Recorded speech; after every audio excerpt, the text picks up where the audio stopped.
কোরবানিকে কেন্দ্র করে আমাদের একটা কথার ভুল আছে, বলার ভুল আছে। সেটা হলো আমাদের দেশে প্রচলিত আছে, মোটামুটি আমরা সবাই বলি 2 ভাগে 5 ভাগে বা 5 জন 7 জন মিলে কোরবানি দিয়ে বলে আমরা বলি 5 নামে, 3 নামে, 4 নামে, অমুকের নামে তমুকের নামে কোরবানি দিচ্ছি, এরকম বলে না? এই ছাগলটা কার নামে দিবা? আব্বার নামে দিব। ওইটা কার নামে দিবা? আম্মার নামে দিব, এরকম বলি না আমরা? বা এই গরুটা কয় ভাগে হবে, কয় নামে হবে? বলে 5 নামে হবে, 3 নামে হবে। এই কথাটা বলার ভুল, যদিও বলার ভুল, এখানে বড় কোনো সমস্যা নেই, নিয়ত সাফ আছে। তারপরেও এই ভুলটা আমাদের সংশোধন করা উচিত। এটা বলা উচিত 5 জনের পক্ষ থেকে, 3 জনের পক্ষ থেকে, বা আব্বার পক্ষ থেকে, আম্মার পক্ষ থেকে, এভাবে বলা উচিত। 4 নামে, 3 নামে, 5 নামে, 2 নামে, 7 নামে, বা অমুকের নামে তমুকের নামে, এভাবে না বলাই ভালো। কারণ কোরবানি মূলত জবাই হয় কার নামে? আল্লাহর নাম, এক নামে, এবং সেটা হলো আল্লাহর নাম। অতএব 4 নাম, 5 নাম, 7 নামে কথাটা কি না?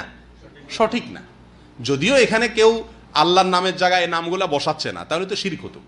অতএব সেই হিসাবে এটা বললে শিরক হবে না, কিন্তু এটা বলার ভুল, এটা পরিহার করা উচিত।